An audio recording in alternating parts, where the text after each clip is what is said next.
Welcome to Taxpayer Empowerment. I'm Jose Melendez, Campaign Director for the Taxpayer Protection Project at TBPF. Today, we're joined by a leader guiding Texas through some of the most consequential periods of policy implementation and fiscal management, Acting Texas Comptroller Kelly Hancock. The Comptroller's Office has been at the center of enormous, impactful work from launching the largest school choice program and rollout in American history to delivering tax relief for the Hill Country floods, supporting border security operations, streamlining regulatory hurdles, modernizing the state financial systems, and more.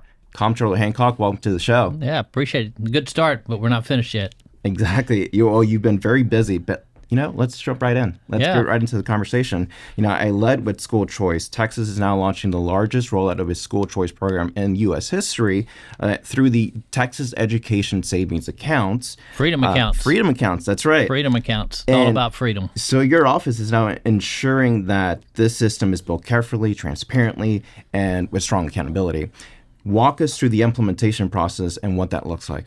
Yeah, this is something that I've pushed for 30 years. I was public school district, ran for school board right after we had our first child, 13 years on public school board. In fact, people have said, man, you were pushing for this before it was popular in the legislature. And I wanted to tell you, well, think how unpopular it was when I was a school board trustee pushing for education freedom and parents and parental choice. And so it's kind of thrilling that the governor, Governor Abbott, on one of his key programs, key things that he was behind pushing, the educational freedom, asked me to come over and help implement that program in the Comptroller's office. And so the staff's been excellent on it, Jose. I mean, one of the key things when I got over there, I wanted everyone that's working on this program to be passionate about school choice. I wanted them to not only be doing a job and be a good employee, but I wanted them passionate about the program. And I think that's the only way that we were able to move as quickly as the speed of business. I mean, it's very similar to when I started my own business, literally from scratch. I didn't inherit a bunch of money, and we started from scratch. And that's kind of what we're doing with this, the largest program, Texas Education Freedom Accounts, the largest program in the nation. And frankly, we're not finished yet, but the best program in the nation. I'll just go ahead and say it. And everybody's done a great job, a lot of support, and we're moving quickly and ready to implement this for the 26-27 school year. So flesh that out a little bit. What should the public expect here in the next couple of months, and what kind of safeguards are in place to make sure that parents have a secure and efficient system? So the first thing we did was get our team together. So we had to find, the software side, the implementation side, so the operational, had to find a chief operating officer. And so we've got our partners there with Odyssey, and they've done this in 8 other states. So they bring experience with them, which is good for us. And then I had found leadership team. And so within the organization, within the agency, and so we've been able to develop that. We have finalized the rules. And so we had over 300 comments from the rules and frankly, comments from people that were opposed to school choice and some that have been long-time proponents of school choice, and finally got those finalized. So, here we are at the point that school districts and private schools, all those that want to register to participate on the supply side, on the education side, are able to, to sign up. And then after the first year, within that first quarter, there'll be time for then, once we have our bank of educational opportunities there in that bank, they'll be able to go in and select their school, select where they would like to go, fill out the information, and the process starts. So we're thrilled about it, and kudos to the team for recognizing we got to move at business speed and not government speed. Excellent.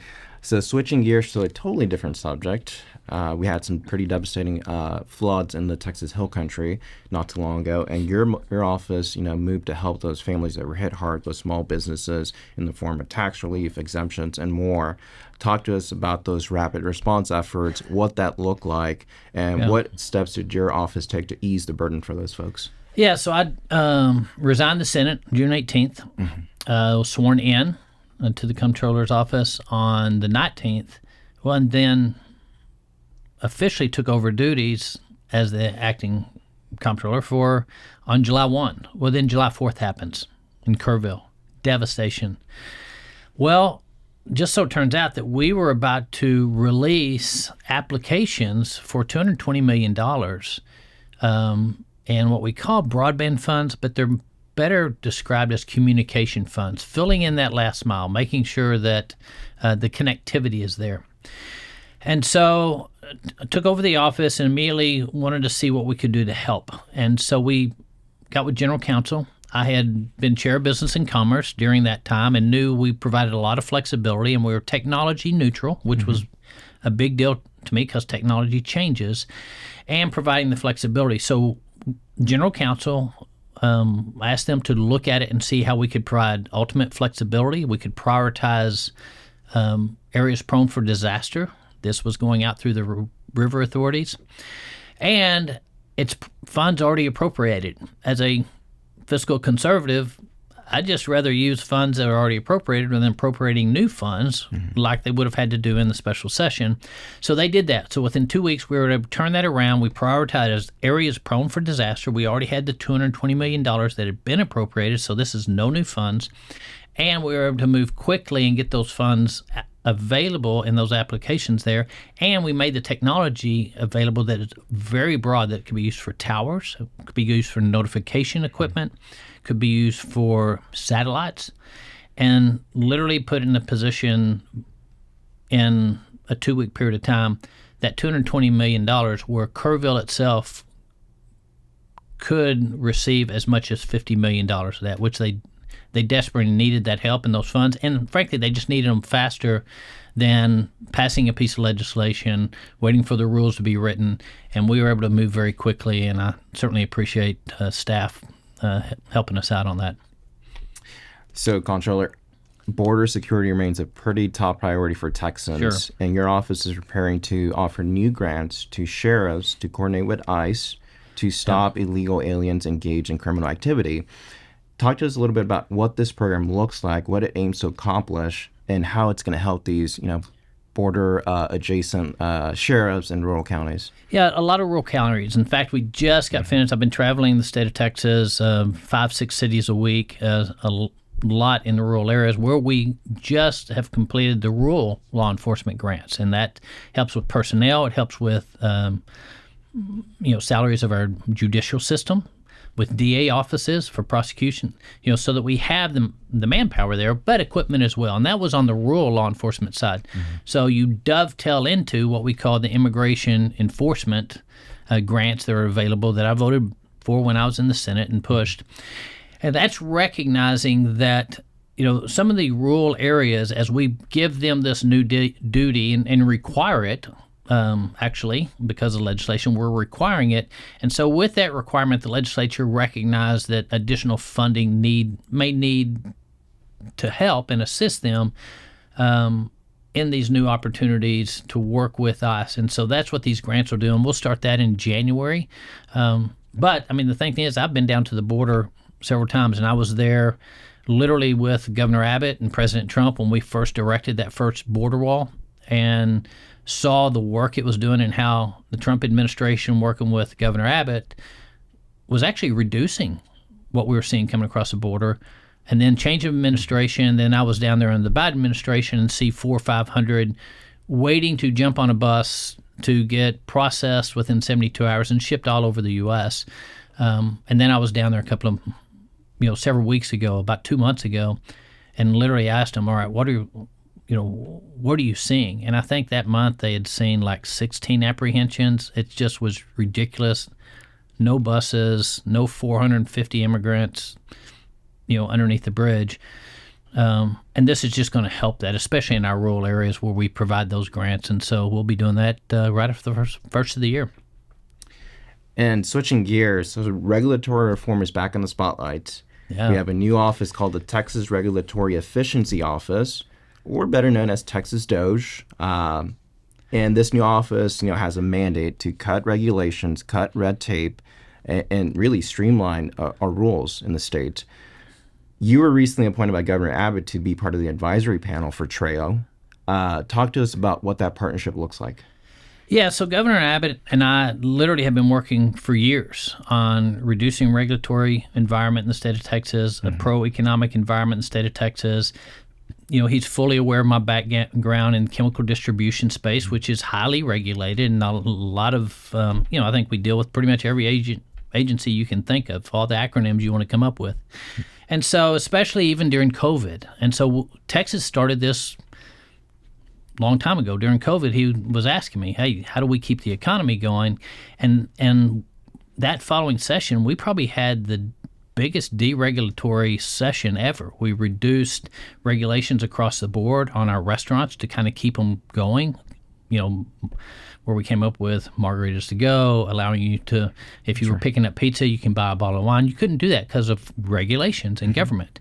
You couldn't sign a will over the, without being there in person, but then you couldn't be in person so we got rid of that. You couldn't buy property because of regulations without going to a title company.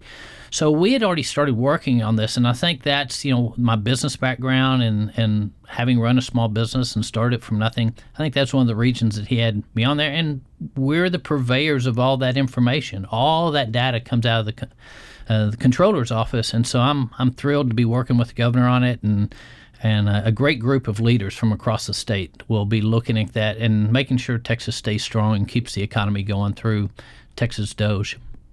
Excellent. So the Comptroller's office specifically runs on financial systems that most Texans never see. And a lot of times they're outdated They were outdated. Yeah. And Texans depend on these systems, whether they know it or not. Talk to us about, some of the much needed modernization of these systems. What does that look like? What's the goal of that? And how are these improvements going to affect taxpayers? Well, and that is the benefit of serving on the Finance Committee for 10 years, is I was fully aware of the financial systems that we had over in the agency. In fact, within my first couple of weeks, I signed off on a new contract for the backbone, the financial system of the entire agency, so that we can be more accountable. We can operate more at the speed of business and more transparent. In fact, I'd say 2 months after I was in office, we came out with Tech Stats, which provides all the information, and we broke it down by region in the states. And so it's a new site on our economic data dashboard that you can click on, and you can find out about the average education, the average income. We're adding the insurance information on there. So we're taking all that information and making it transparent, not just to economic development offices, but every Texan across the state and anybody from other states that's looking to move here. So we are utilizing technology in multiple ways, and we're updating and improving technology in multiple ways. And frankly, I'm refusing to sign off on old technology. I had about a month ago a request that had been approved. I mean, it was in the budget for a mainframe, $4.5 million. We haven't bought the mainframe. I simply told them, give me a better move rather than buying an old mainframe and using old computer language that nobody uses anymore. And so we are quickly catching up. That's a long process, just like in any business. And so we'll be working on that. But both of those things occurred within my first 2 months. Simple question for you. So the state of Texas earlier this year suspended the underutilized business certification process. Why was that step necessary? Well, it wasn't constitutional. And so I inherited, when I came into the office, someone was challenging that program. And we've seen court rulings in higher education recently. We've seen the Trump administration, which we want to be in line with, and Governor Abbott himself had written a letter that I was aware of when I assumed the office. And so I actually began working on that within those first couple of months as well. I think I looked at the emails there, they go back, I think August 14th, where we were looking at that statute that goes back to 1990, which there wasn't a Republican, in a statewide office when that was originated. And so we suspended that because of concerns and legal concerns on it, and have restructured it so that we're not discriminatory, which we don't want to be in the state of Texas. We want a level playing field, and I think as part of Texas Doge, and most conservatives want best value, and it's that simple. And so what a lot of people don't understand is what we do, the other agencies follow. So we're in charge of all procurement. We're in charge of all contracts. And so what's happening in our office is literally, with the governor's support, happening across the state to make sure that there's no discrimination in the state of Texas. Every vendor, every supplier, every contract, everybody has a level playing field in the state, that we're not discriminating, level playing field, but most importantly, best value for the taxpayer, because it's their money that we're spending. And so, it's the right move for Texas, and just happened to be in the right place at the right time to implement it. So the city of Elgin was recently in the spotlight due to a, $10 million that God only knows, what happened to those $10 million. But your office was involved in terms of assisting them in this audit. Talk to us about what prompted your involvement in this. Well, the fact that the mayor seemed to shrug off a $10 million loss and was like, oh, well, we'll figure it out. Perks my ears up, where I'm like, wait a minute. And it is an issue that I want to bring before the legislature, because we knew we wanted to get in there. If they were going to shrug it off, we wanted to make sure they didn't shrug it off. In other states, the Comptroller's office has the ability to go in and audit cities and counties, school districts, where this, for accountability purposes. Sure. Well, it was the Texas Rangers that called us in, which is what allowed us to do that. And so the Texas Rangers got involved. They called us in, and we're working with them as we speak on that issue and following to make sure that there is accountability, there is transparency in those funds, and it's just not shrugged off. But I do think legislatively it is a good idea, and many other states do this, allow their offices that audit. We audit everything. We audit every agency. And we do it based on red flags. We do it on a rotation. And it's what our office does. And we need to have the ability, when we see something like this happen, not to have the Texas Rangers call us in, but allow our office to have those opportunities that so we can step in and make sure that Texas taxpayer dollars are accounted for and are transparent, regardless. But in this case, we had to be called in by the Rangers, so we appreciate it and look forward to working with them. And as a final question, House Bill 103, it was a major piece of legislation passed this past legislature that provides for fiscal oversight and transparency, and your office has been tasked with quite a few responsibilities. So talk to us about, well, first off, tell us a little bit about House Bill 103 and what your office is going to do to implement this bill. So it is transparency and accountability when it comes to debt, bond issues, essentially. What a lot of people don't know, because we don't talk about it a whole lot, and one of my jobs is to go before the rating agencies. And so I did that within my first couple of months as well. It was a busy first couple of months. And we're AAA rated. One of the reasons we're AAA rated, as a state, we have very little debt. We really haven't borrowed money because the economy has been so strong in the state. Great position from the state. We lead the nation. And our debt compared to our GDP, it's just the opposite, Jose, at the local level. We lead the nation in local debt. And so what we want to do is kind of shine that light on those situations. And House Bill 103 allows us to do that and track it. It is, when people ask me, what's your greatest concern? That's it. Our local debt. And without doing what we're doing with House Bill 103 and bringing that to the forefront, bringing the transparency, people never see when they pay off their debt. They don't.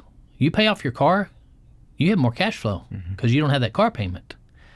You pay off your house, you really have more cash flow because you have no house payment. The problem in our local debt is when they pay off the debt, they don't want you to see that cash flow because it means they can lower your taxes. So they do more bond issues on top of it. Instead of dropping that debt, where all of a sudden the local debt reduces and you get a tax savings on your property taxes, they don't allow that to step down. They do another bond issue. And so I'm concerned with us leading the nation now, if we don't do something, we'll lead the nation in debt, local debt, the rest of my life, and my kids' life, and my grandkids' And life. just to let the audience know, Texas local government debt right now stands at around $500 billion. And I suspect after this most recent election, we're getting closer to $600 billion. Yeah, and the thing is, it's just going to go up because if they pay off that debt, your tax rate lowers. And most local officials don't want you to see that lowering of your tax rate. I know you do. I know taxpayers do. Mm-hmm.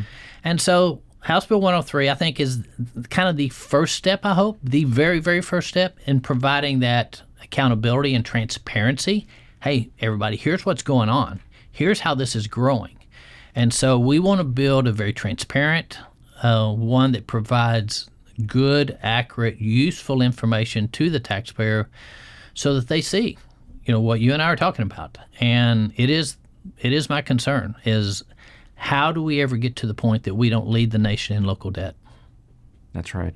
Well, Comptroller Hancock, thank you for joining us today, and thank you for your leadership. I appreciate it. Thanks, Jose. Until next time, I'm Jose Melendez reminding you it's your money, your government, and your voice.